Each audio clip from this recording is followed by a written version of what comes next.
Obviously, in life, you'll meet people who come and go, and you'll find a few friends to help you out along the way. So today, I want to talk about how to pick friends that will set you up for success. And this goes for everybody, whether you're a high school student, whether you're a college student, whether you're working as a professional, you will always have friends along the way. And whether you grow up with them or you just made your friends, they can definitely set you up for success. And here is how you can tell. First is if you share the same goals and interests as them.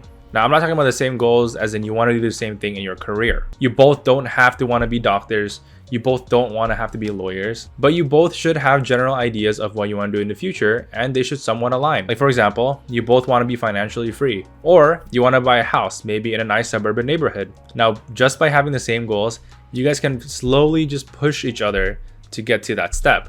And also, if you have things in common, like common interests such as sports, such as books, fashion, entertainment, whatever it may be, you guys have more things to talk about, and especially on a deeper level. Next up is if they're good listeners and understanding. These people would understand you if you're going through a hard time, whether you got laid off from a job, whether you got a bad grade on your exam, a loved one passed away, whatever it may be. It is important to find friends that have both open ears. You don't want someone that just keeps sharing things about themselves and not inputting anything from you, because those are not the right friends that you want to be around, and those are not the friends that will help you grow as a person. A good friend that will want to help you grow will have to listen into your input for them to be able to share their honest opinion. So you definitely want someone who could be understanding and someone who you think could best be put in your shoes during certain situations. Next up is a friend that includes you. So wherever you go, whether they're hanging out with another group of friends and they're inviting you, or whether they invited you to a party with people you don't know, or to a work event,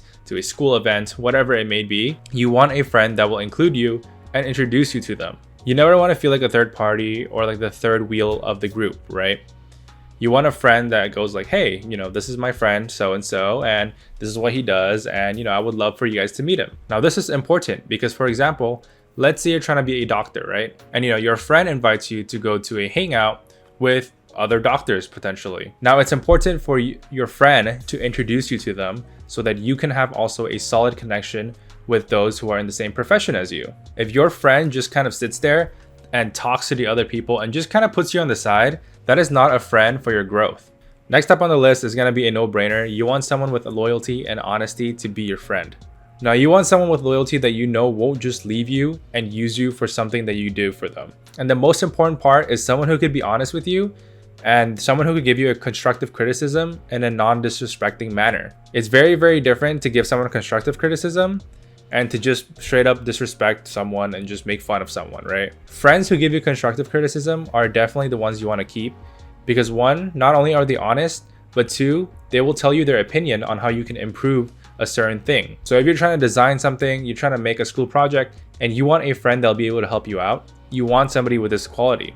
You don't want someone who just goes like, oh, this work is bad and I'm sorry, I can't help you. Another important quality to have in a friend is also supportiveness. You want someone who's supportive of your milestones, no matter how big or small they are. You could buy a house and they'll be supportive, or you could even learn how to tie your shoes and they'll be supportive, right? It doesn't matter how big or small the milestone is. You just want someone who's able to acknowledge what you've done and just give you a pat in the back and a good job. And the support that I'm talking about doesn't always mean accomplishments. It could also mean like when you're struggling in life. Again, like when you lost your job, when you lose some money, when you're in a time of hardship. And it's definitely a plus if they are able to help you out with the little tasks. Now, last but not least, I want to talk about maturity. It's important that you find a friend that knows how to have fun, but it's more important that you find a friend that knows when to be serious. Obviously, in a time of hardship, in a time of concern, you want a friend who's there to help you out, like for real. You don't want them to just be hanging out, goofing around, right? Like just playing games. And suddenly when you're like, oh, hey,